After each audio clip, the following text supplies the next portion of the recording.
Ladies and gentlemen, without further ado, I would like to introduce our moderator, Mr. Melvin Leong. Melvin is a director with the Frost & Sullivan Asia Pacific Environment and Building Technologies practice. He has 14 years of industry experience tracking water and building markets in both research and consulting projects. Melvin has undertaken several research studies and consulting projects in key areas of building technologies and water. His project focus includes water and wastewater treatment in both municipal and industrial applications. Over to you, Melvin. Hi, thanks for the introduction. And hello, everyone. I'm Melvin Leong, and I will be your moderator for today's webinar. As we are entering Q4 of the year, I'm sure that you will agree with me that 2021 has so far been yet another challenging year for many markets, including facility management. Now, Frost & Sullivan has predicted an average growth rate of around 4% globally in this market. For Singapore FM, we have forecasted an average growth of around just 1% in 2021. Now, Singapore's FM CAGR is expected to be around 3% until 2026. Which is slightly lower than Southeast Asia's average of 5.3%. Now, having that said, Singapore is relatively the most mature and advanced FM market in this region. Now, in years to come, service innovation, sustainability, and new business models are crucial for FM players. And we hope we get to learn new ways and ideas from our three esteemed thought leaders today, who will tell us how to leverage technologies and sustainability ideas in the FM market. Today, we have three speakers from some of the key organizations in Singapore. They are Chris Chan from StarHub, Sunil Kumar Yadav of Siemens, and Kenneth Lee of Green Concepts. Now, before I pass the screen to our first speaker, now just a reminder to all joiners in this webinar that you are encouraged to use the Q&A button and type your questions for the presenters. And we'll try our best to get them answered. So let's get started. Our first speaker today is Chris Chan. Now, Chris leads the Enterprise Business Group in delivering 5G solutions for StarHub. He manages the 5G IoT team to implement sensor data into StarHub's 5G IoT platform across various verticals, from building management and fleet monitoring to warehouse and logistics management. Chris also oversees all planning and strategic data management to identify insights from huge data volumes across multiple systems. His foresight, skills, and leadership have led to the successful launch of StarHub's 5G IoT platform. Today, Chris will share ideas in his presentation, which is titled Drive Sustainable and Smarter Facilities Management with 5G and IoT. In this session, he will uncover key strategies that drive sustainable and smarter FM and learn how to get started on your IoT journey with minimum outlay and quick results. So let us welcome Chris for his sharing. Over to you, Chris. You may start.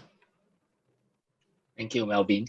Yeah, so let me just quickly share my screen here so that we can proceed.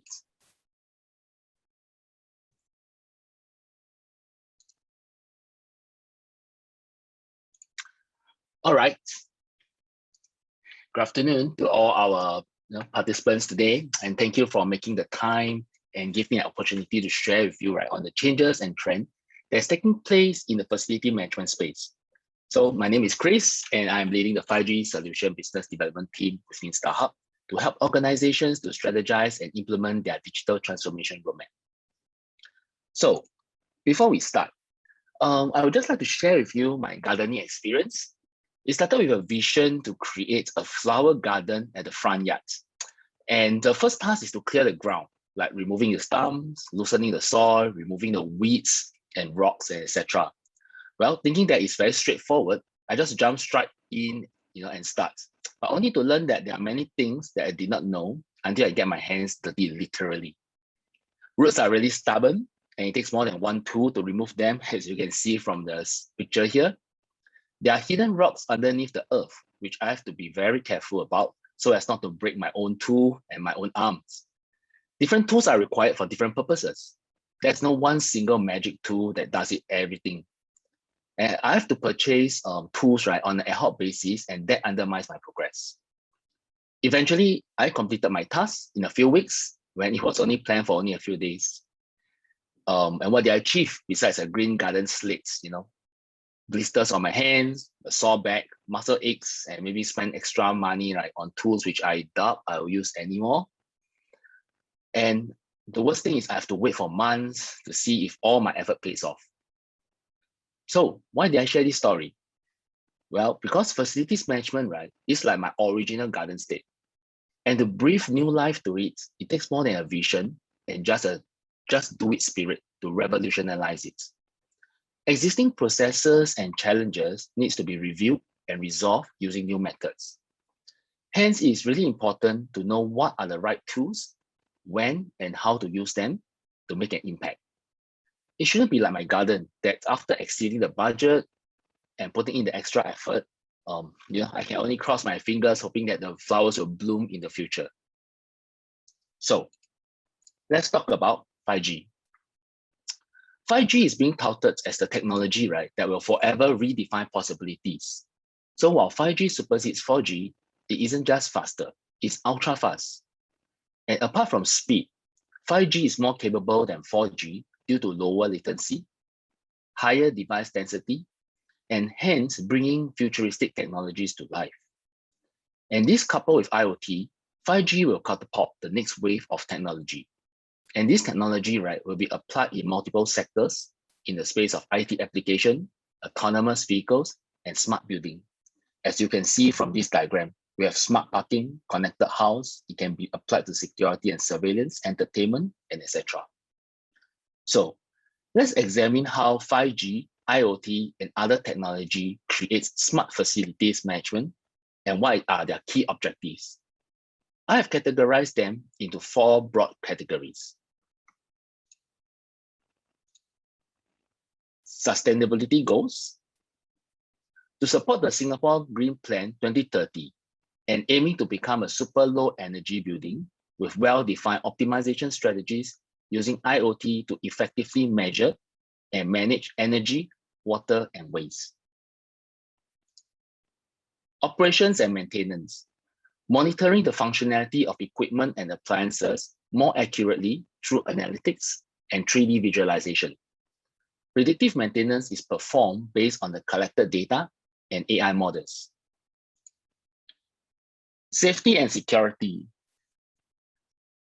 Enforce security round the clock through video analytics and using remote surveillance for quick response to incidents. Guests will use 3D wayfinding to be guided to their designated locations only and avoiding restricted areas within the premises. Occupant comfort. Achieve a conducive environment and thermal comfort for occupants without human intervention by using sensors and AI to monitor and adjust the appliances automatically. Okay, so now how do we go about in achieving these objectives? Let me take you through the process broadly. To achieve the sustainability goals, first we have to collect the energy data, or rather the data, right, from energy, water, and waste through our IoT sensors. And this data will be processed through data analytics and AI models, and outcome is generated for review. And subsequently, right, after the review, then the respective personnel can implement the respective strategies at the right place at the right time. And then it goes through the same cycle again to make sure that your strategy works and fine-tune it along the way. Operations and maintenance, there's generally 2 categories, corrective and preventive. So for corrective, right, we're talking about the workflow digitalization. We are, in terms of the monitoring, right, we're monitoring the appliances. When there's an issue, alerts are triggered. And then subsequently, the alerts, right, is sent to the respective personnel. And this will trigger them to take action. And this fault status, right, can be recorded and updated and tracked within the workflow digital app. For preventive, right, it's more like the M&E function. So similarly, it's talking about the collection of equipment data. The data will again go through a series of business intelligence processes. And from then, all the outcomes will notify the FM team to inform them that, for certain equipment, they require to do maintenance earlier or maybe even later, so that we can achieve a timely maintenance timeline that's being done. Next is the safety and security. So we use video monitoring to detect incidents, and we apply the video analytics, right, engine, right, to identify any potential threats. And once things are identified, alerts are being triggered to inform the security personnel, and they are able to respond quickly to perform inspection and investigations remotely. Last but not least, we are talking about the occupant's comfort. So again, we are talking about collecting the data from surrounding the environment based on sensors that detects temperature, lighting, air condition, occupancy, and etc. And again, this data is being processed, right, through AI models that is used to determine, right, the optimum comfort based on the predefined indicators. And once the outcome processed, the results is processed, instructions, right, will be sent to the various sensors to adjust the settings automatically. And again, it's going to be a cyclic activities that is going to be monitored and adjust accordingly. For the next few slides, right, let me just take you through the use cases that we have worked with our customers in achieving these objectives. Smart energy management. So they wanted to have up-to-date energy consumption data to identify and prioritize, right, the key areas in the optimization strategy. So what we have done is we have deployed smart energy meters and manage it through our StarHub 5G IoT platform. And the data is transmitted securely using our M2M SIM cards. And this data, right, is being processed and visualized on StarHub's IoT platform. The dashboards will be able to display the necessary trends and any corrective actions to be taken. So analytics is also done on the collected data to create the necessary insights. And benchmark is also set up in the platform to alert the respective personnel if it exceeds that. So, and what's the result? We achieved an 80% reduction of man hours used for manual data collection. There's a 70% increase of the data accuracy due to the more frequent data collection. And it have also a significant impact, right? A 50% improvement for faster turnaround time in updating the optimization strategy. Next, predictive maintenance using digital twin. They wanted to reduce the number of faults and operations downtime caused by faulty equipment. So what we have done is we have created a 3D visualization for each floor with our ecosystem partners. The data is ingested, right, from the existing systems via API and Excel into our StarHub's data platform to be cataloged, virtualized, and interfaced to the 3D model. And user will be able to interact, right, with these 3D models within our platform to review and monitor the status, the functionality of the equipment and the appliances. And predictive analytics, right, is being done using AI. It's being performed, right, on this selected more mission critical equipment, and they will be highlighted, right, within the 3D model so that they know when is the forecasted maintenance date.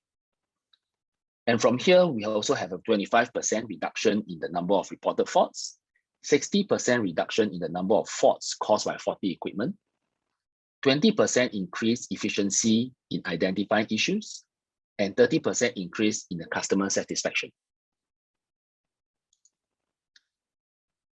For premise and perimeter security, there's a diminishing workforce, and that resulted, right, in gaps that may lead to security lapses within the premises.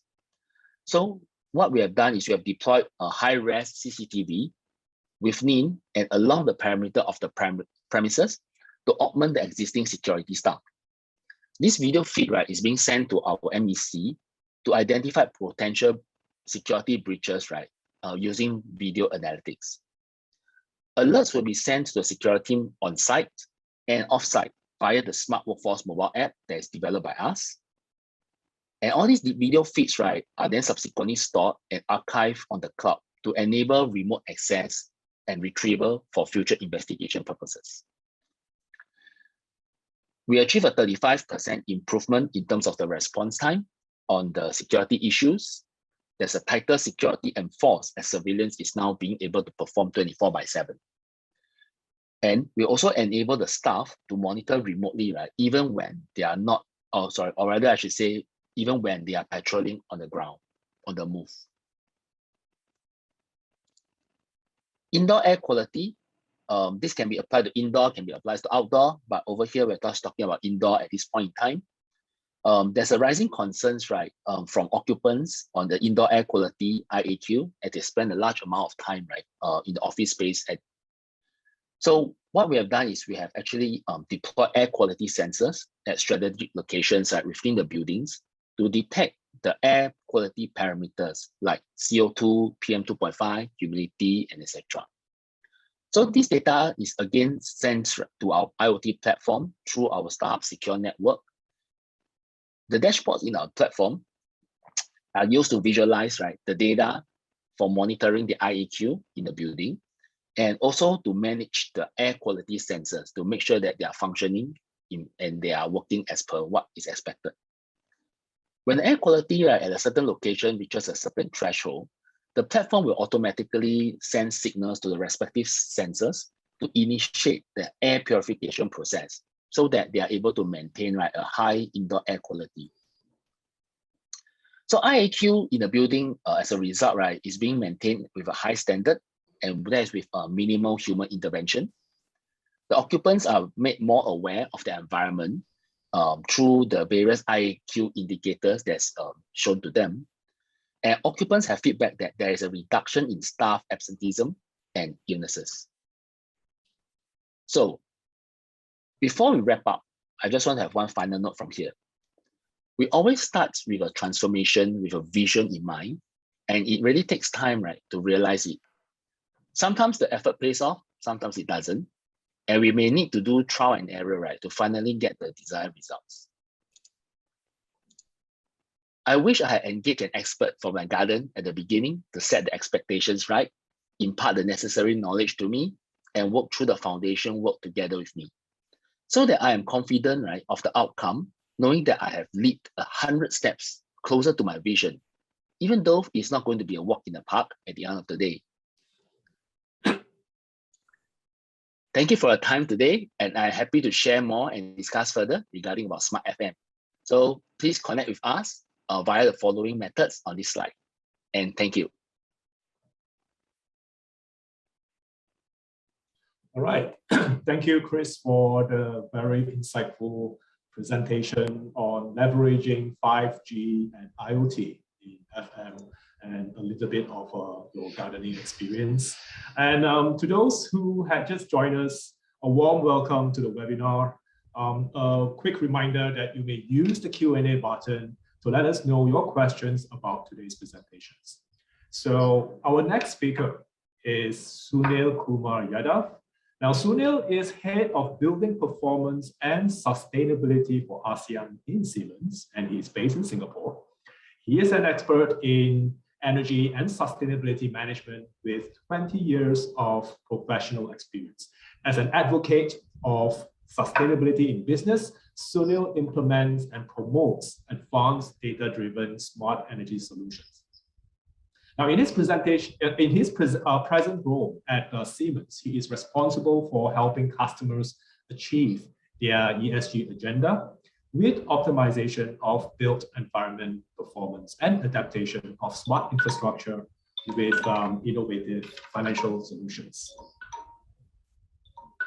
Now, in the next presentation titled Pathways to Decarbonization, Sunil will talk about comprehensive energy management approach and digitalization and innovative financial solutions that can accelerate the pace in achieving ESGs.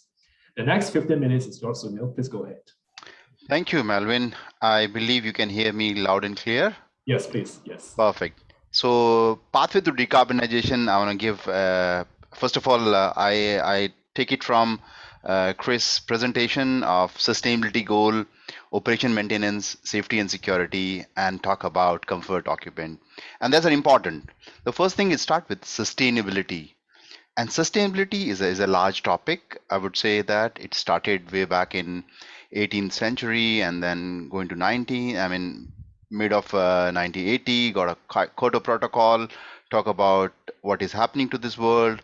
And then in 2000, it became Millennium Goals. And in 2015, it became Sustainable Development Goals, which talk about the larger 17 goals, what world has this problem, and 169 action items.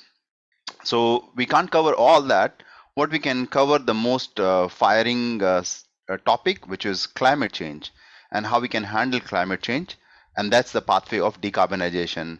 And this is something I want to share with the viewers that promise you that by end of the presentation, you will have a perspective how to handle this. And if your bosses start asking about CO2 data, it means we are actually on the same page.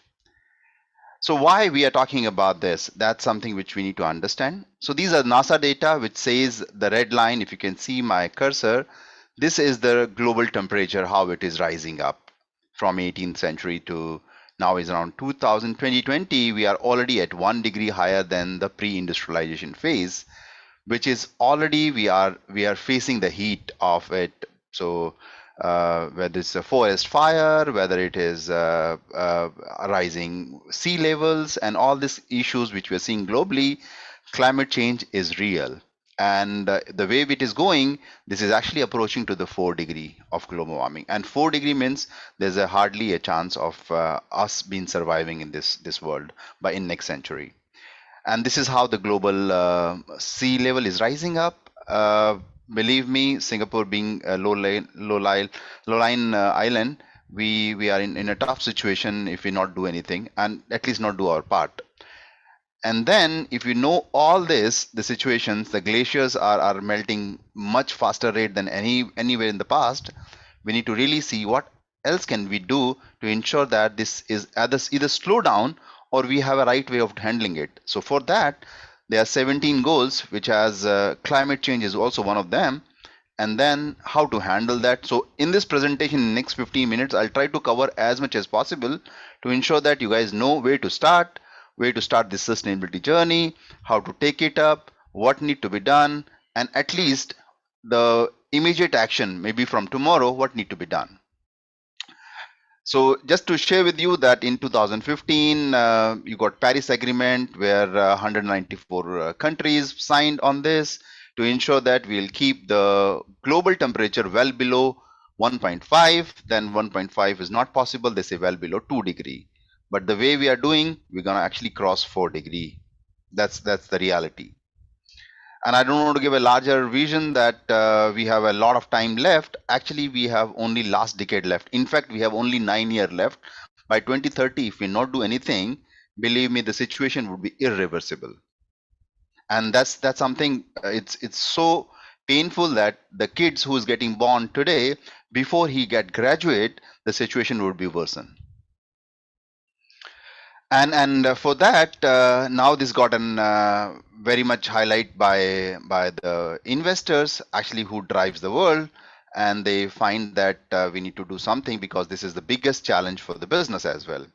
And they define ESG outlines, we call environmental, social, and governance outlines. And for that, they say for decarbonization, this is, I mean, just to give an example of it, what is the decarbonization commitment? And all the larger companies or smaller companies all are moving in the direction of enterprise sustainability management. And that's also a part of our Green Plan 2030 in Singapore. So what are these ESG outlines? So largely the carbon has been captured into 3 scopes. Scope 1, Scope 2, which is purely direct and indirect carbon being produced by us. And Scope 3, for any production plant, is in simple way, it's a complete supply chain.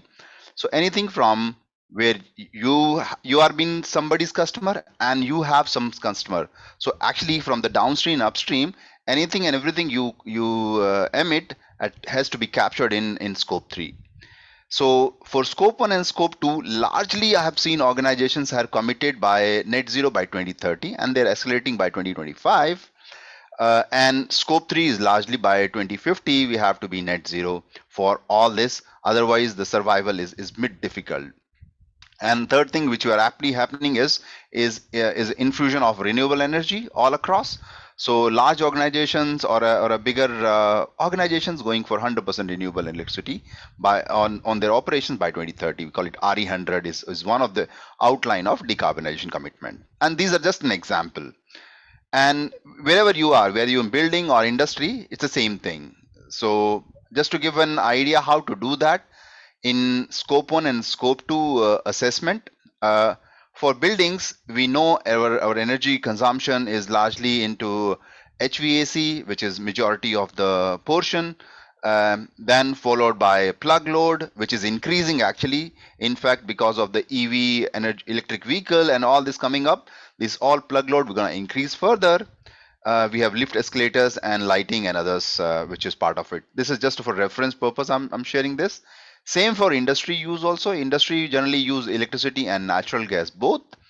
Electricity is being driven by chiller plant, which is large consumption. Then you have process plants, lighting, air handling units, compressed air and other stuff. Same with the natural gas, you have steam and dryer production and canteen as well. So these are the basic stuff which we have to handle in scope 1 and scope 2. So natural gas is largely for scope 1 and electricity for purely for scope 2. And these terms may be new for FM, but we need to really learn this faster because the people behind the organizations which are actually investors, they're all looking for ESG agenda as a greater push towards this business. So you will sooner or later will listen this or probably will get into this other than the regular job you guys are doing. And I know the FM jobs are getting stricter and stricter. I'm from the same background, so I understand what other than handling your customer, you need to handle and manage the larger scope. And why buildings? Because buildings are 41% of the global energy demand. If we handle building alone, we can actually handle 41 or more than that, 1/3 of CO2 generation by the global. And there's a direct benefit of doing this because this is directly proportional to the energy savings, which is actually you have which improve your operating expenses in terms of your energy consumption got down, and then you have savings on electricity. At the same time, when you actually apply some smart solutions on smart FM, you actually improve your operation and maintenance as well. And as my colleague Chris has covered that which probably around potential improvement of around 70% of your operating cost, which is largely energy and maintenance cost, can be improved by the help of digitalization. Yeah, so now the solution, what should we do? I mean, we know the problem, we know how difficult it is, and at the same time, how do we handle, and we know energy savings is important, but is that enough? I believe we need to understand this, the concept of total energy management. And what is first thing is reduce. We all know that how to reduce energy efficiency. You have chiller plant and you have lighting. I mean, I've covered electric vehicle, plug load and other stuff. How to reduce that and how to optimize the energy. The second part, probably we should also look into it and start looking into it to how to produce on site, generate local energy production on site, energy storage on site, and utilization of grid in a way that grid became more reliant and sustainable. Third thing, which is important, we should also look into the opportunity of procuring the right energy, ensuring that you have covered all the risk and you are procuring not only right price and price at the right price, I mean energy at the right price, but at the same time you are procuring from a green source or a renewable source. These three efforts, reduce, produce, and procure, are to be done parallelly together, not only one. We generally get confused with energy management is only energy efficiency or reduction of energy consumption, but largely it is a topic which is total energy management, reduce, produce, and procure together. And not only one-time efforts, you have to actually put data-driven optimization on top of it, or what we call it digitalization. Bring a digitalization, don't do the efforts of even reduce. I mean, largely thanks to Siemens got technology like demand flow for chiller plant optimization, wherein digitalization comes a byproduct of the solution itself. Same with the lighting, we have Enlighted and other stuff to help improve the energy efficiency of the system rather than the consumption only. And then the production, look for the opportunity whether it can be produced on site by solar largely, which is quite popular. But since we have a limitation of the space, look for opportunity to combine this with the energy storage, and then followed by microgrid, so that you're decoupled from generation to the consumption. So anytime you generate, anytime you consume, utilize the energy storage on your site, and every building will actually behave like a small engine, and then we'll give a power to the complete grid as a bigger engine, which is actually sustainability of the whole grid. And third one is procure, as we say, look for opportunity to procure not the energy only, but procure the whole thing into a business model. That's also an important, that energy as a service, or you're buying directly all this through only by a one way of method, which is capex model. But thanks to new financial models, thanks for the green financing, we have solutions now. You don't have to spend capex. All these solutions are available without at zero capex. So everything is possible by different business model. Procure business model, not capex. That's the solution. And all this not one time effort. Do it regularly, check it, bring the transparency through digitalization. And that's what the topic my fellow colleague will also cover. Decarbonization roadmap, how do we start that? And that's something important.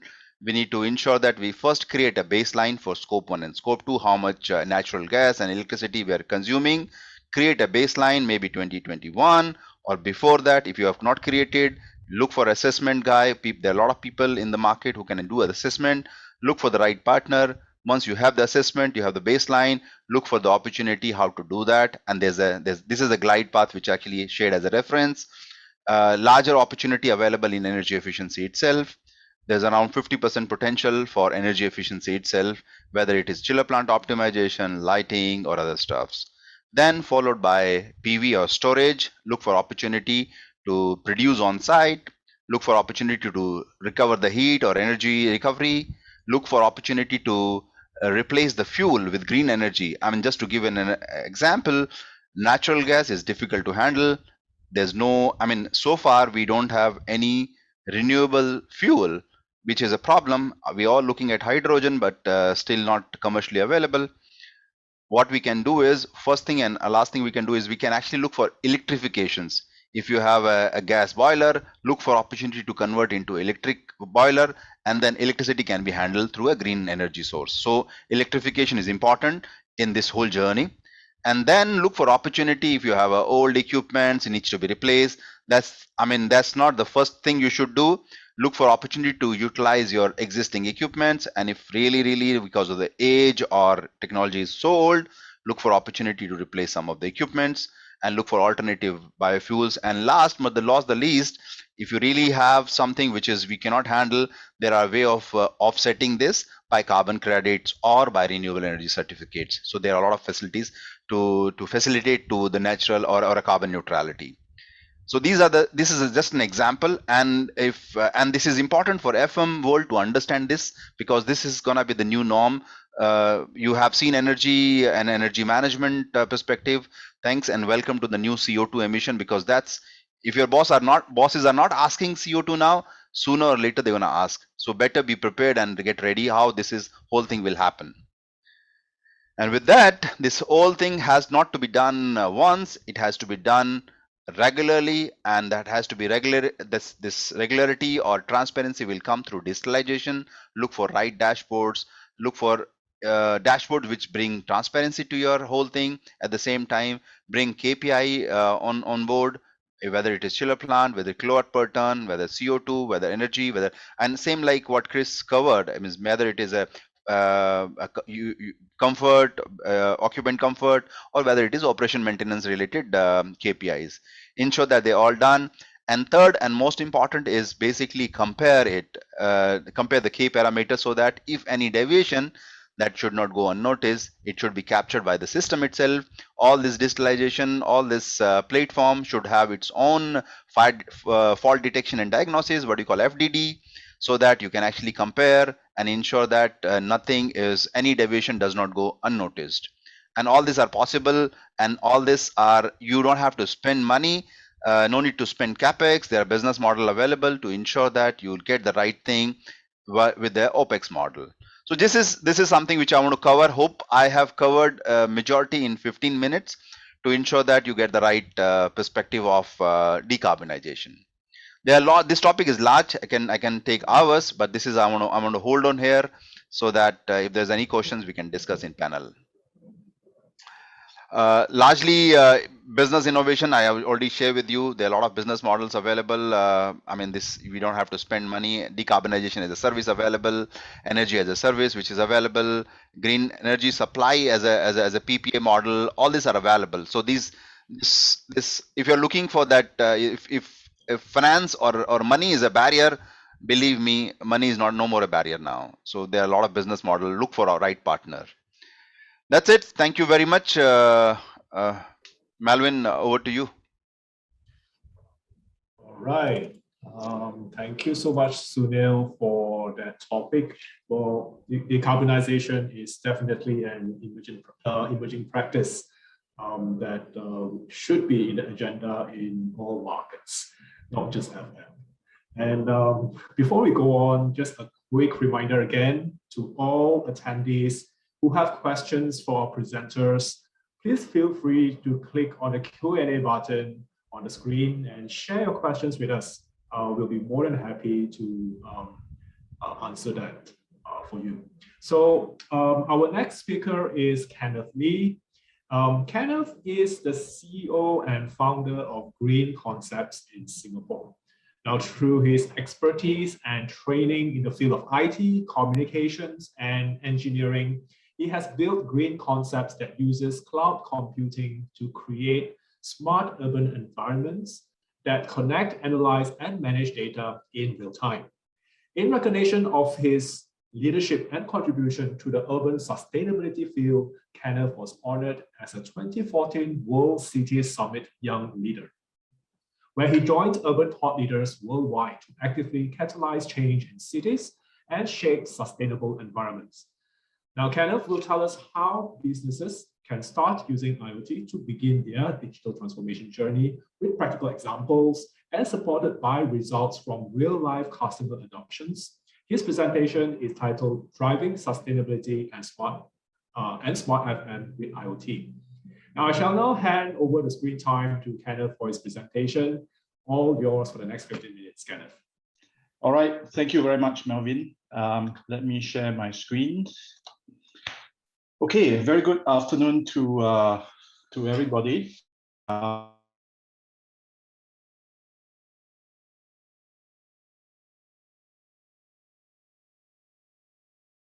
IoT and how we deploy these systems. And the second part, I actually have some results from an actual project using AI that was funded under a BCA GBIC program. So be happy to share the results of how you can leverage this to drive sustainability.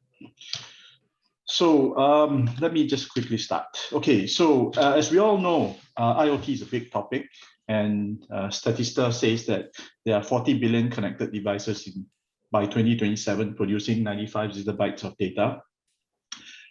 We've also seen that businesses are increasingly deploying IoT devices to gather data. Everyone is running a POC here and there.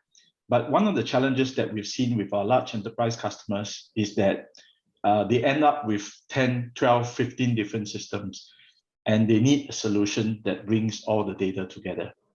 And this is not just for buildings, but also for those who operate real estate, such as offices and premises where people work. So it's not restricted to the building itself, but also the internals of the office. And so, if I may, we see a number of different challenges for those who are adopting IoT in the built environment. So to start off with, there's so many different types of sensors. There's so many different brands. There is different protocols to communicate the sensors. Which do you choose? What is relevant?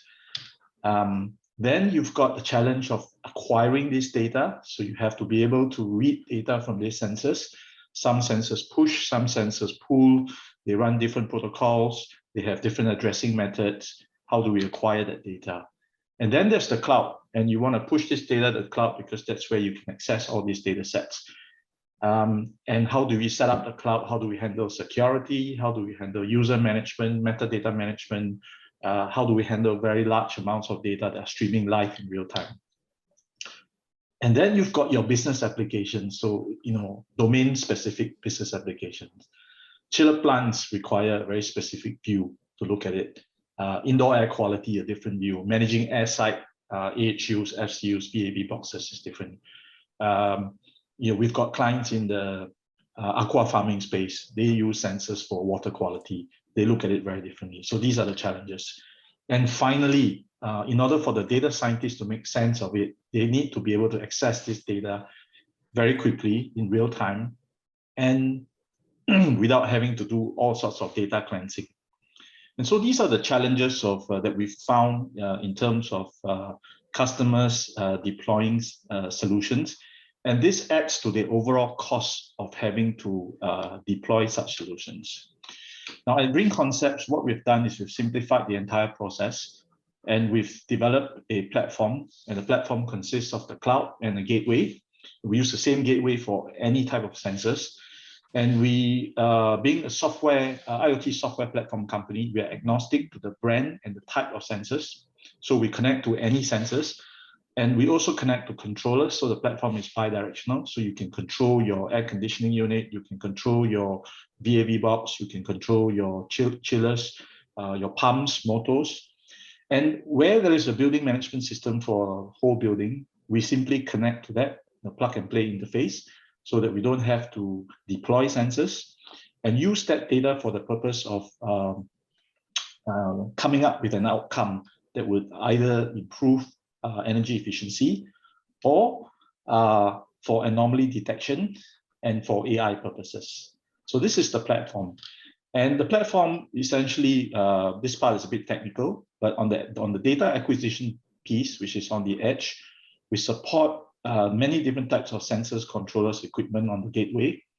And then this information is then pushed through the cloud, where you have AI engines, reporting engines, events-based engines, account and user management, data storage, access control and securities, over-the-air updates that allows us to push for security purposes, new firmware out to the gateways in case there's an issue. And we have an API layer that provides an open interface through web services so that any application north upstream that needs to access data is able to access it. So you can build your own APIs. You can build your own applications using the APIs. And then finally, we've grouped applications into three main categories. The first category is sustainability. And so here you have energy management, water, chill water, renewables. And we've also introduced two AI components for air conditioning control and lighting. And then you've got occupancy management, which is around space utilization, resource utilization, people counting, indoor air quality, crowd density. And then you've got the FM piece, which is around fault management, anomaly detection, predictive maintenance, so on and so forth. So this is how the platform works. It's modular. You can subscribe to different modules. And on the connectivity end, again, we are agnostic to the type of sensors and hardware that's being used. So we have a plug and play interface that supports a few thousand different types of sensors. So that allows you to choose the right sensors and also support different buildings built at different times or offices with different types of sensors. So we're agnostic to that. What we're after is data. And data is basically the main thing that we need to interface with. And then you've got applications. So here we have a suite of energy management applications, indoor air quality applications, smart controls, which I'll touch more about in a way, occupancy management, solutions to monitor data center and IT infrastructure.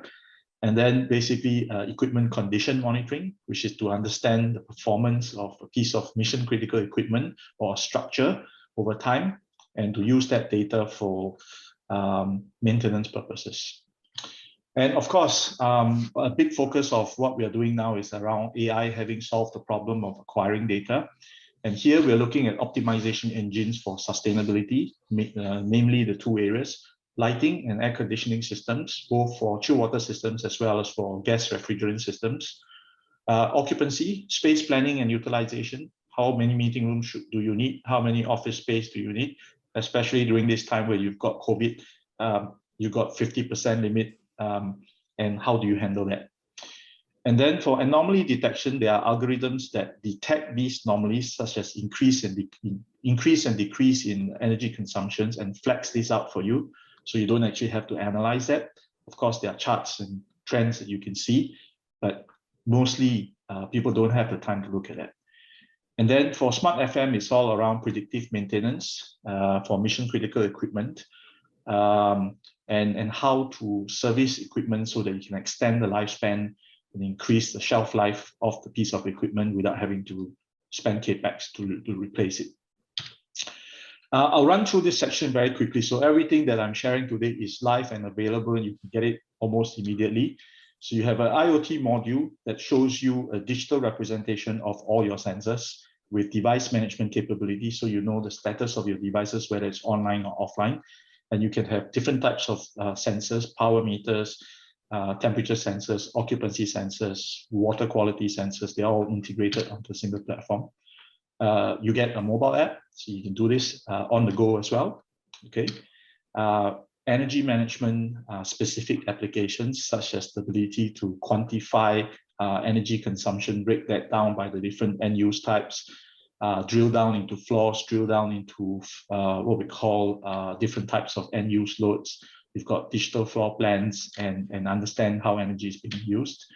Power chain management, which allows you to trace the propagation of energy from your main switch boards or your high tension boards right through to your distribution boards, and to understand and see if you have power trips along the way.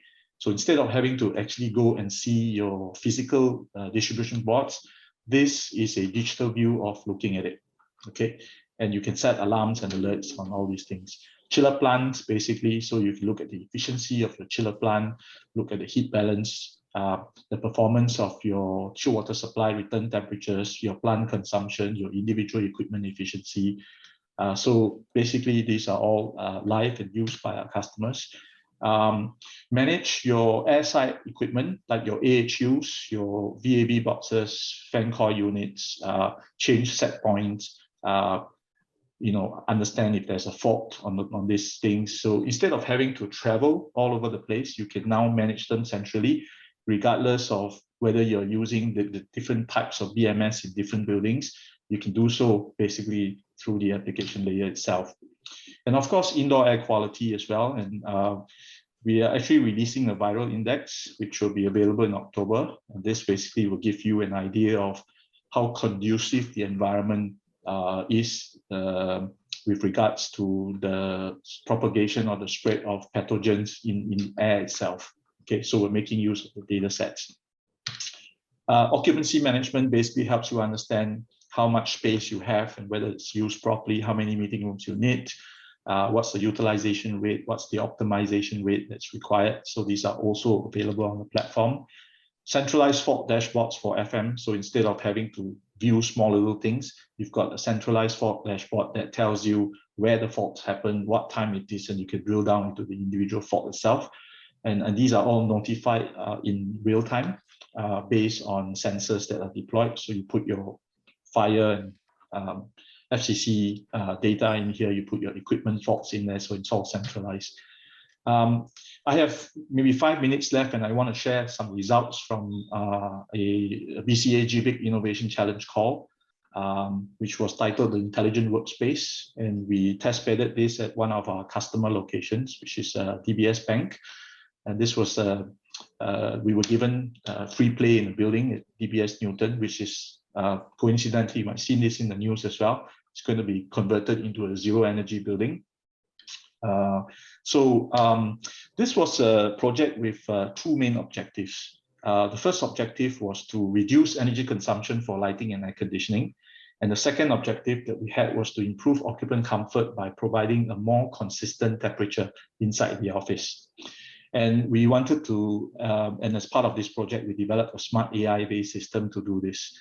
So we deployed lighting controllers, circuit controllers, occupancy sensors, indoor air quality sensors, we deployed self-powered wireless temperature sensors that were stuck to the desk at the bottom of the desk so that we could get an idea of the ambient temperature.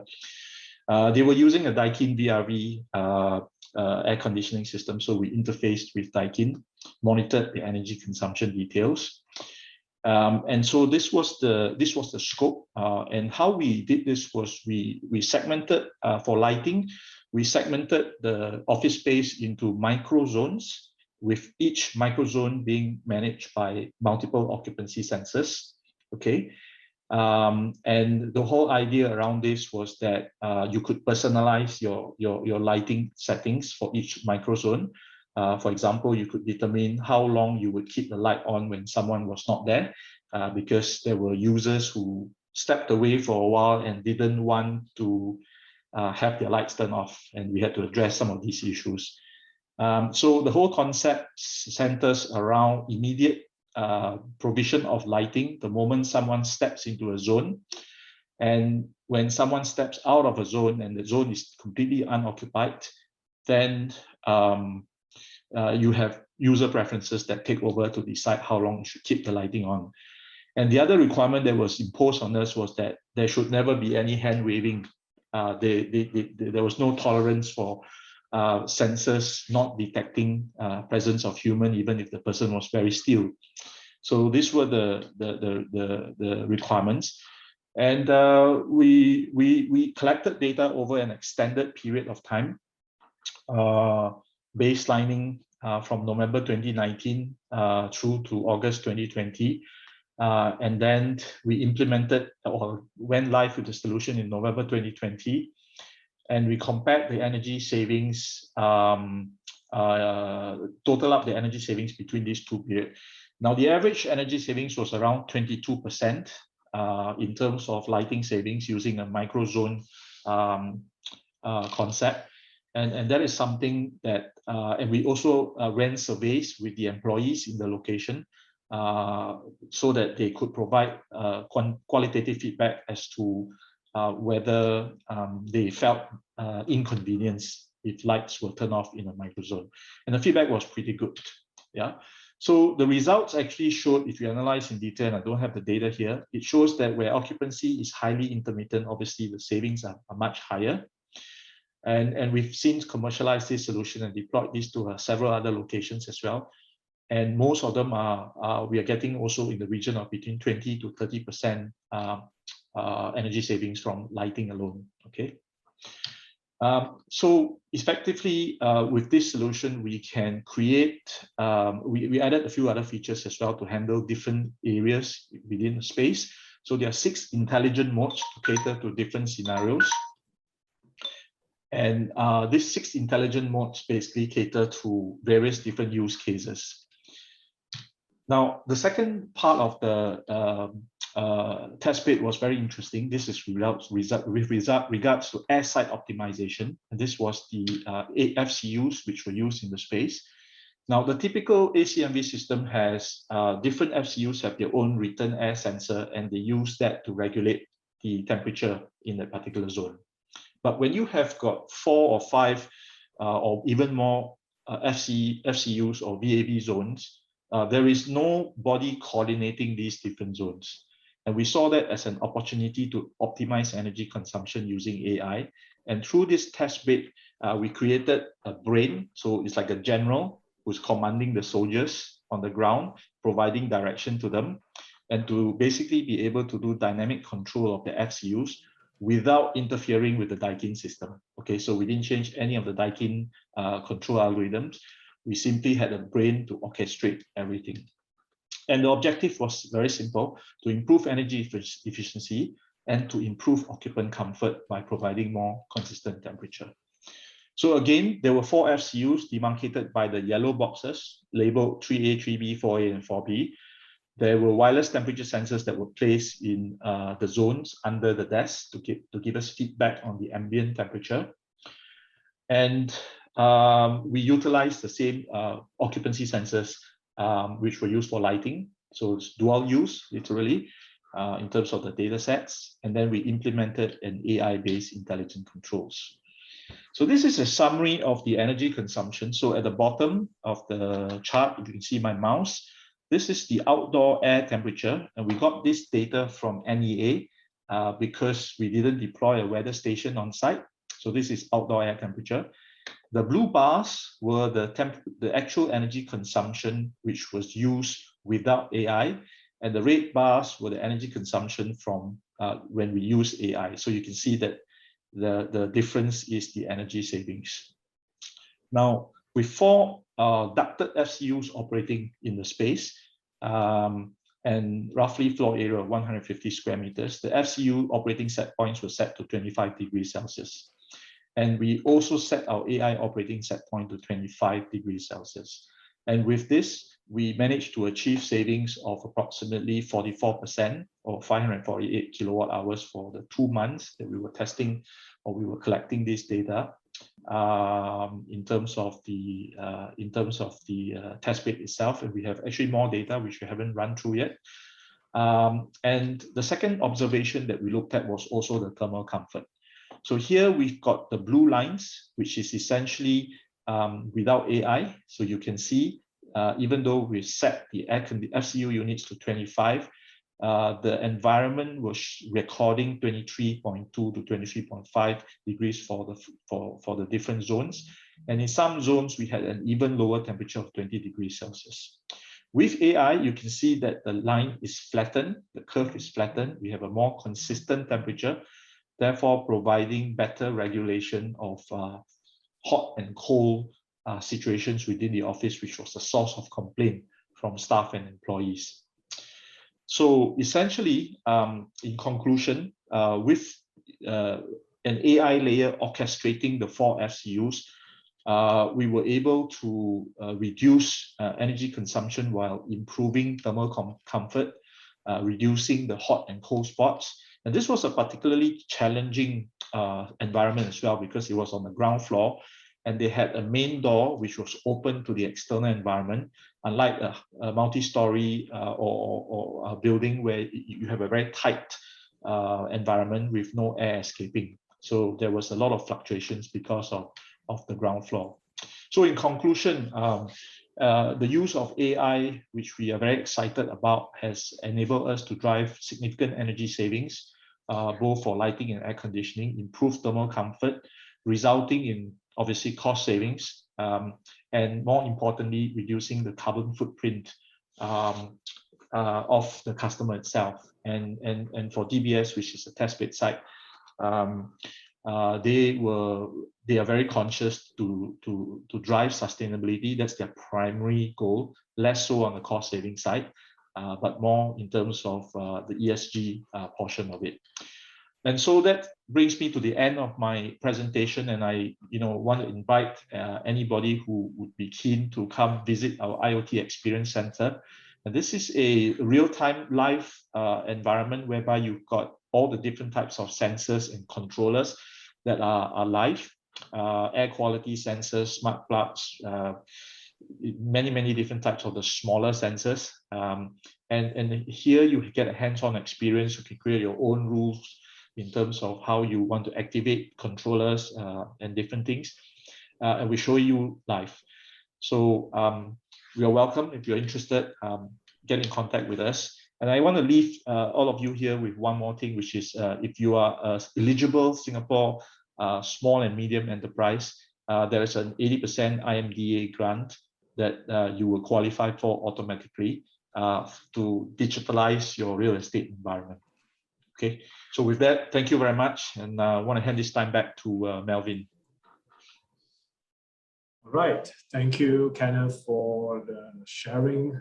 Now, not only we know better about AI and IoT in businesses, but I believe we have also learned a few more things about some of your end user cases. Now, okay, ladies and gentlemen, we have now come to our Q&A segment. If you have questions now, please click on the Q&A button, type them out, and send it to us. We will now answer as many questions as possible. So I think there is one particular question that may be of interest. Okay, so I think the first question here would be directed to Chris. Is the StarHub 5G IoT solution subscription-based? So I'm sure you can answer this. Yeah, I can. All right. Yeah, definitely is a subscription based. So when I talk about subscription based, it's definitely something that we can provide out of the box features. But of course, with a caveat that if you need advanced features or specific customization, then of course that have to be discussed as a separate discussion, right? Yeah. So what we say is subscription based, we can also do it on a project basis. It depends, but definitely we are moving towards to facilitate everyone to utilize their OPEX instead of their CAPEX to achieve this IoT solution that they have in mind. Okay. All right. There's also one question which is related to data. The question reads, how do you understand the context of data from different system spaces, etc.? So perhaps maybe Kenneth can try to answer this question. Sure, Melvin. I think this is a very good question. And one of the things with data is you need to provide context to it. And we call that metadata. Metadata is data about data. So to give you an example, if you place a temperature sensor in a room, you want to be able to also describe whether this temperature sensor is measuring, for example, the ambient air where you and I are sitting, or is it measuring the supply air coming from the duct above, or the return air, or a surface temperature. And in order to do this, you need to have what we call metadata capability on the platform, where you can tell the system, for example, hey, this is a temperature sensor and it's measuring ambient air temperature in level 3 in this building. And what that context gives you is when a data scientist starts picking up this data, he can search and filter. Give me all the ambient air temperature sensors in meeting rooms, for example. So that's how we assign context to the data itself. Whereas the real-time data stream itself just keeps coming, but without this context, we cannot understand what it actually means. Why is the temperature 25 degrees and the other sensor showing 23 degrees, for example? Yeah. So it's a metadata. You need to add metadata to it. Okay, thanks for your answer. And anyway, before we continue, I think there was one question that was answered by Sunil just now. For a question regarding that reads something like, okay, Sunil, great to hear that money is no longer a problem. I don't think there are many who agree with you, at least for now. Where do you think there will be resistance in the new ways of procurement and business models that eliminate CAPEX and pay for service only when needed? Any good cases? So I think Sunil has answered that, typed the question, the answers out, but I think maybe Sunil can also elaborate or let the rest of the attendees know more about your opinion. Okay, I mean, first of all, it's a great question. Is money a problem? So when I say money is no longer a problem, because money is why this whole thing has been driving. Who is driving this sustainability? And actually, it's an investor who's driving it. So just to give a perspective that, I mean, to best of my knowledge, around 43 trillion has been captured for ESG funds. So there are a lot of money available for, and this is a new economy we are looking after. So it's a green economy where we are all seeing that. And second topic, I wish to share that I don't know how many of you know that Siemens has its own bank, which is actually Singapore Monetary Authority approved bank. We are a full-fledged bank, and we actually invest in all kind of green financing or a sustainable financing. So if you have a project which is valuable, please look for opportunity. And not only Siemens, there are many banks in Singapore who's actually giving this kind of green loans. DBS, UOBs, a few I can mention. And all these technologies, and the best part is basically there was a time when technology were often failed to deliver payback. Now these new technologies, which I'm sure about the reduction part, largely on energy efficiency, which is around 50% of potential available in any building or industry. Just to give an example of demand flow, our chiller plant optimization patented software. So this technology pay for itself. The whole payback story is 1 to 3 years. So when system pay for itself, I mean, money is not a problem. I mean, if the upfront financing is available, all these technologies are paying for itself. So if you're investing on something, the system will pay for itself. I mean, 3 years you get the payback, and after that, it became an energy generation or money generation engine for you.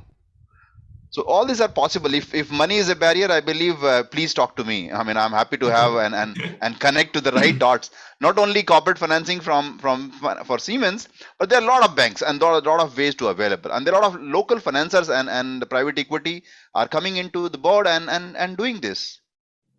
So believe me, money is not. It's maybe a barrier in our mindset, but it's a time to come up. And ESG is the largest fund available. Just to give a perspective. Okay, cool. Thanks for that. Okay, so we have we just go to the next topic. I think Kenneth can answer this because he talked about energetics platform. I think it's proprietary to main concepts. So one attendee asked, what kind of business model that you use for this platform? Right. So it's a software as a service model, which essentially is a subscription model.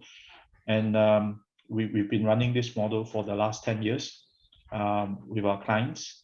So it really depends on the type of applications that you use on the platform. So there are quite a number of different applications already running now. Not all customers are in the energy efficiency space. So for example, we've got customers who are using data from water quality sensors to farm food, okay? And there's no savings there. So, you know, they can't go to Sunil and borrow money from Siemens, for example. So it's a software as a service model. You pay a subscription fee. There are no servers on site. There is hardly any footprint on site except the gateway, which is approximately maybe 3/4 or 2/3 the size of an Android mobile phone these days. Low power consumption, literally. And fast to deploy. So it's the same gateway connecting to any type of sensors that you have out there.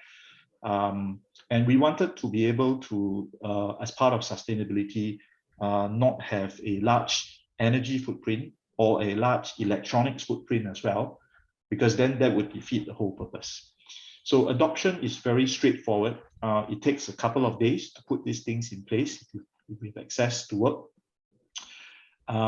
You pay a subscription fee, which is a predictable fixed fee for the applications. And for the sensors, you have two choices. You can either, we curate a set of sensors from partners, which you can use, or you might have existing ones that are already installed, which we are happy to interface with very quickly. And that gets you started almost immediately. Yeah. Okay. Just so, to, sure. if I can add to Kenneth's topic, I mean, first of all, I mean, Kenneth, you actually, added echo in my point is like there are models available. So it's not that when I say money is not a barrier, means there are different business models available now. I mean, at the end of the day, it's all need to run through business, through money. But there are business models available. As Kenneth says, probably a subscription model, which is available. Energy as a service is something, I love that word, because all this efforts and innovation goes to the contractor because he has to do more. So these business models are coming up with value for both sides. It's a win-win actually. So it's a customer also get better pricing. He has to not to invest on, he can continue to invest on his core business, and the contractor has all the possibilities of innovating the business model. And at the same time, I want to give a caveat here that all the projects does not qualify for such, not every project qualify for energy as a service or a subscription base. Probably it's largely case-to-case basis, but business models are available as long as you have a valuable project which need to be financed. Melvin, I should maybe add one small point as well. So in the software as a service model, it's very different from a traditional model, because not only is it the financial model that's different, but it's also the operating model. So for example, We release new features and versions almost once in 2 months. And for someone who is on a software as a service model, they get these new versions automatically. Okay, you don't need to wait 3 years and then or 4 years and then you have to patch your system, and you don't have that lag time, literally. You get them automatically.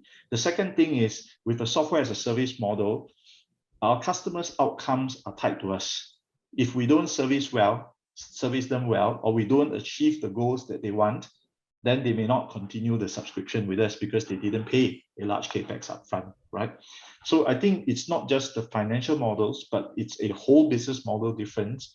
And this allows our customers to focus on their core business while working with us. And basically our outcomes are intertwined and aligned in the long term.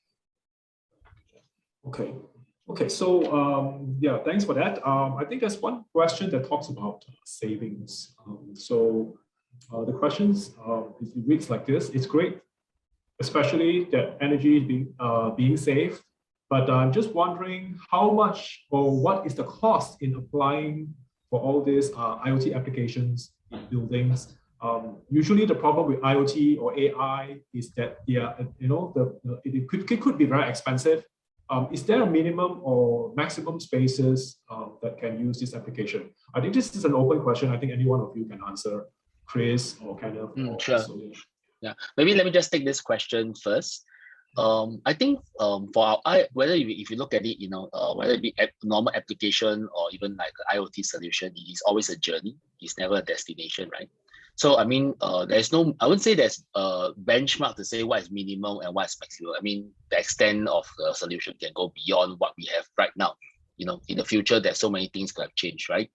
But I guess the important thing is, right, what we need to find out at the beginning is we can start small, just literally start with a very small room, or even, there are smart hygiene applications, smart hygiene solution out there. Start with the toilets, you can start there. Make sure that the IoT solution works for you. You are reaping what you want, as in what you desire. And from then, right, slowly expand. Then to the room occupancy, then to the lightings, then to the water, then to the energy, then to the chiller. From today, you have one building, tomorrow you have multiple buildings, and etc. Right? So, I mean, once you have tested the success and tasted the importance, right, of having all this IoT data on hand and what the insights can provide to you, right? Sorry, I would say it's like addiction, right? That you want to get more and more from there and get a better outcome every single time. So it's a journey. So I wouldn't say that there's a minimum or a maximum from that angle. Any thoughts from the rest? Yeah, maybe I'll add to that. I think in terms of cost, one of the goals that we set out to do was to democratize access to IoT systems and to dispel the myth that it has to be expensive. Because if you look at from an energy efficiency standpoint, there is a commercial aspect to that, which is the return on investment. If your investment is high, for example, lighting energy, right? LED lights today are very efficient, 20 watts per tube. If you save 50%, great, but it's 10 watts. And 10 watts of energy at today's energy prices is hardly anything. And so if you look at the ROI, it's very important for IoT to bring that cost point down so that you actually have a business case for it. And that's what we have done by making everything connect to one single gateway. We reduce the cost of a large bill of material and different types of systems.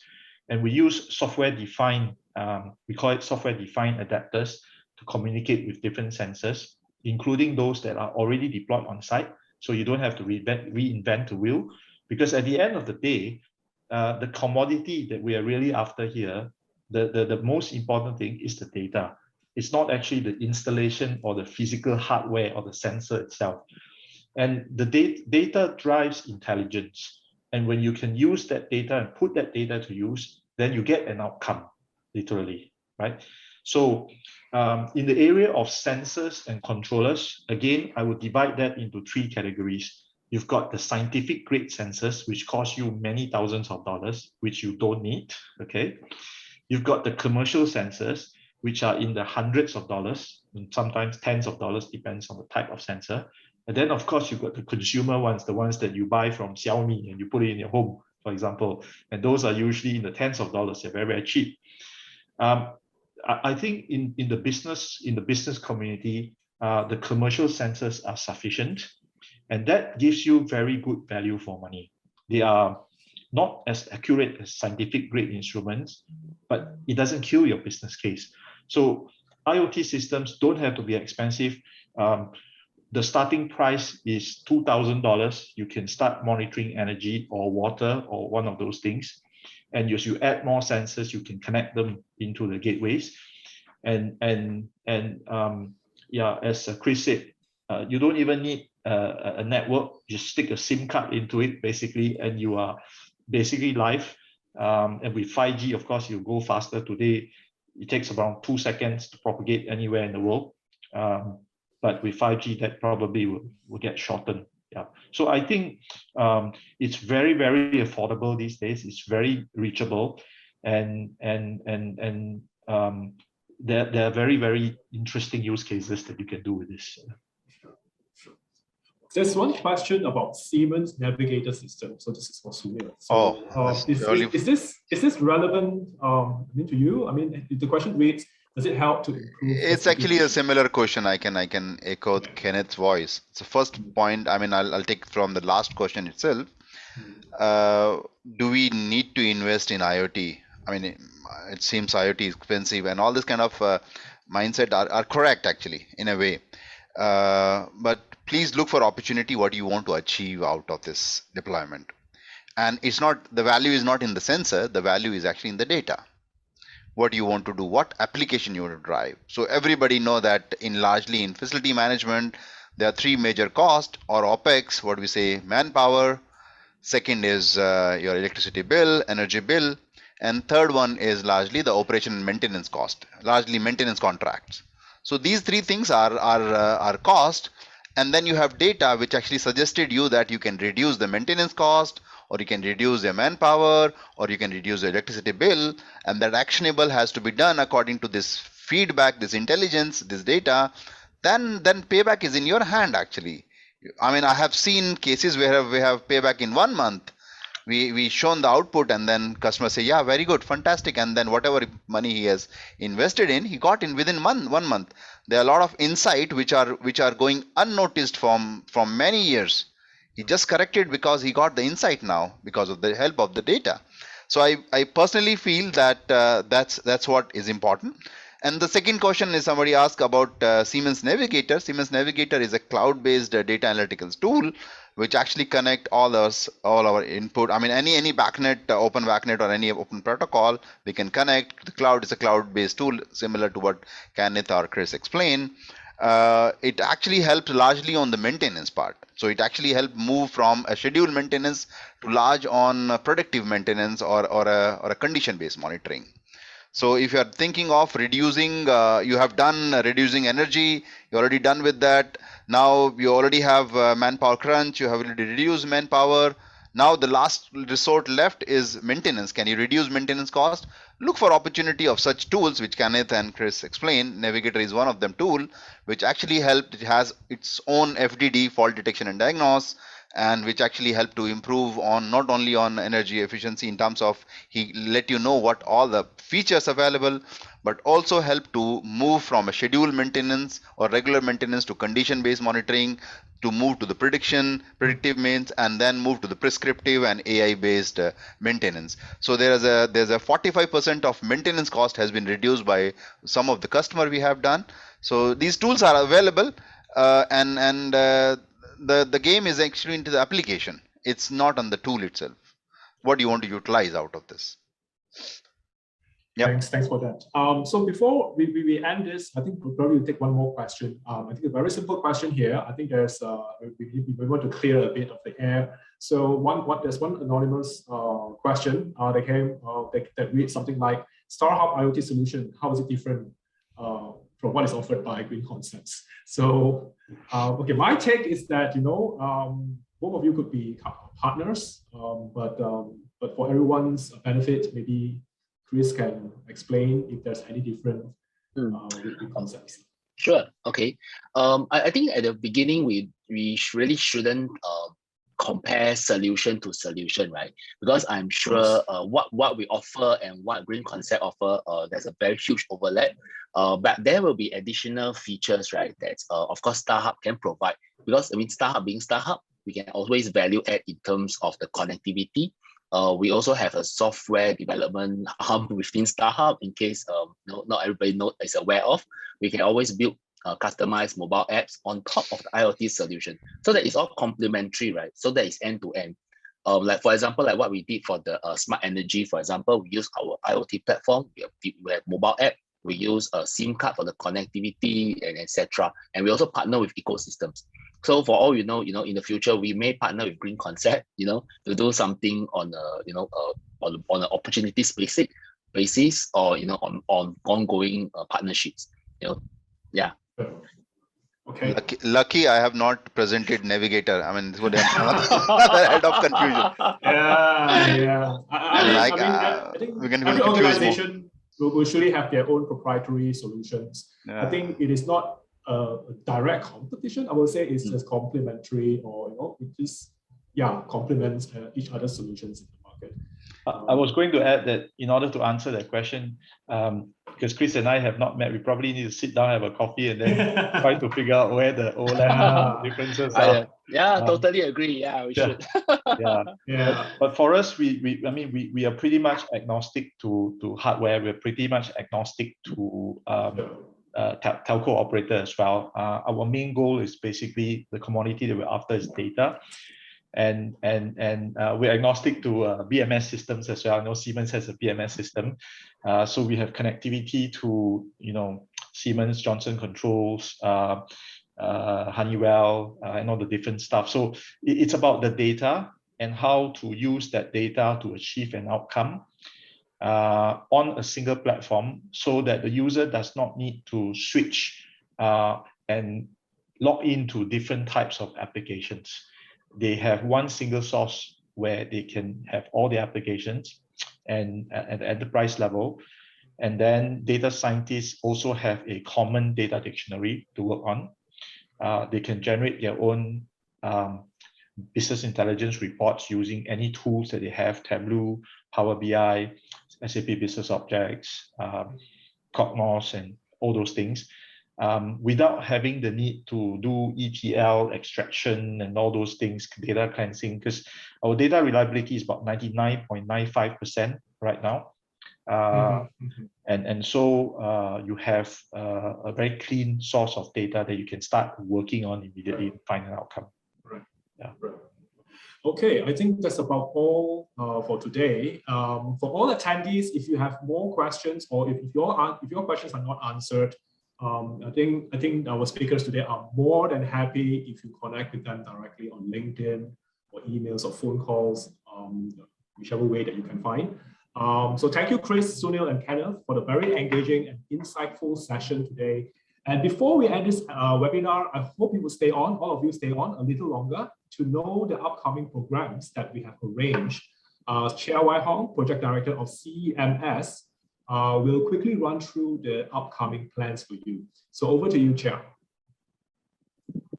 Thank you, Melvin. And thank you to all our distinguished speakers for their earlier presentation. As you can see from this presentation, the tech-driven FM market brings with it new business opportunities. Just let me share the screen. To gain access to these business opportunities,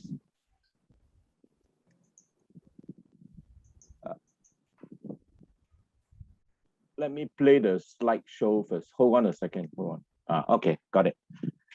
To gain access to these business opportunities from the FM market in Singapore and the region, we are now offering technology vendors as well as solutions and service providers a well-established platform in the form of a trade show and its supporting conferences. Named IFAME 2021 and IFMC 2021, the 8th International Facility Management Expo and Conference, respectively, Both events would be held at the San Expo and Convention Center on 24th to 26th November. IFAME 2021 will be organized as a hybrid event with a digital platform complementing the physical presentation.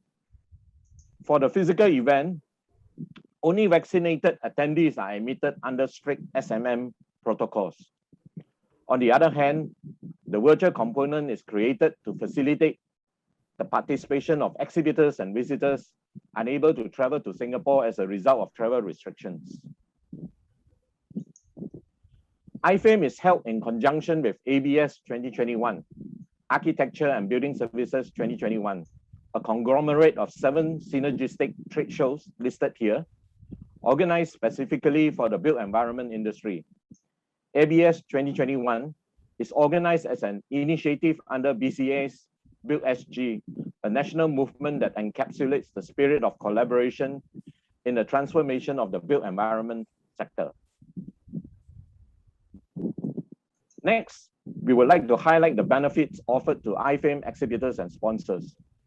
The event offers, first of all, the region's first post-pandemic and the one and only FM physical trade show in 2021. Second, a ready captive in-person audience of some 500 FM professionals from the 2 highly targeted conferences. Third, a chance to highlight the company's emergence from the COVID-19 pandemic to customers and competitors. Fourth, guaranteed attendance of key buyers groups at specially curated conferences organized in collaboration with trade associations and professional bodies. Fifth, 24/7 regional FM market access and global exposure for 1 month with the introduction of the virtual exhibition. Sixth, additional 4,500 built environment professionals from the 6 core-located synergistic trade shows and their related conferences. And finally, exhibitors and sponsors would have free access to the various conferences to network with attendees who could be potential business partners and customers. Next, on this slide, we would like to point out the various highlights during IFAME 2021. This consists of 10 confirmed conferences, which include the 7 IFMC 2021, as well as the WSH Forum for Facility Managers. 5 of the other conferences are focused on design, architecture, building and construction, whereas the other 3 focus on safety and security. All conferences will be organized within the exhibition halls to enable maximum exhibitor delegate interaction. Another highlight at IFAME 2021 is the Smart FM Pavilion, a showcase by companies in the new technologies of 5G, IoT, AI, big data, blockchain, and so on. On the next slide, we would like to highlight all the concurrent conferences being lined up. These conferences are all held within the exhibition hall. FM-related conferences are highlighted in yellow here.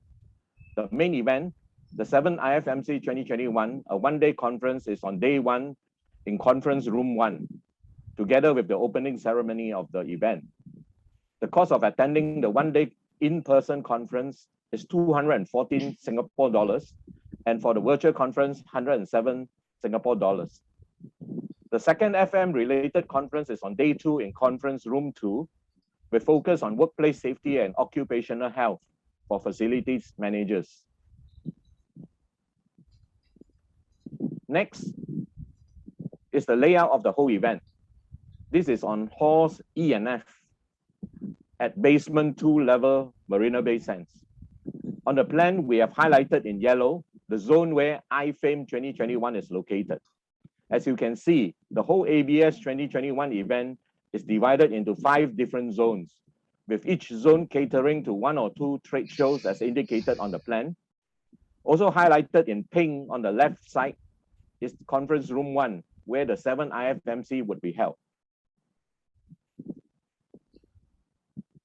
On the next slide, you can see the different participation options. To participate in IFAME 2021, there are 3 modes for exhibiting: as a hybrid exhibitor, as a physical exhibitor, or as a virtual exhibitor. For the physical exhibition, there are 3 options as given here. In addition, Companies can also participate as sponsors, of which there are 5 options. Full details are available from us. Finally, thank you for attending this IFAME 2021 presentation as well as the webinar. For more information, please call or WhatsApp me at +65 9689 0152 or my colleague Joan at +65 9006 8811. See you at IFAME 2021. Back to you, Melvin. Right, thank you, Chair. So we have come to an end of today's FM webinar. Now, before we end, just bear with me a little bit more. I have noted a few key takeaways from today's presentation. So key takeaway number 1, 5G will play a significant role in modernizing and transforming digital businesses. Therefore, industry collaboration and understanding local demand and needs are vital for 5G modernization. The second key takeaway here would be digitization is considered the core enabler for decarbonization in the buildings industry, disrupting how energy is consumed by end users. So growing decarbonization trend is a major factor in driving market growth and sustainability. So the third and last key takeaway here would be about IoT. Now, when we learn about IoT, so one of the many other elements that are emerging is artificial intelligence or AI. The AI IoT convergence is considered still at the early stage, but it has remarkable growth potential in emerging ecosystems, not just buildings industries. The integration of AI in IoT products and services presents revenue opportunities in the form of innovative use cases, including predictive and prescriptive analytics. So I hope you have gotten some good insights today, and on behalf of the organizers and all everyone who has made this happen, I would like to thank all speakers again for joining us today, Chris, Sunil, and Kenneth, and for making this webinar successful. And to all attendees, thank you once again. And as usual, my message to all of you is to stay safe, stay healthy wherever you are. So please take care, have a good weekend, and goodbye for now. Bye-bye.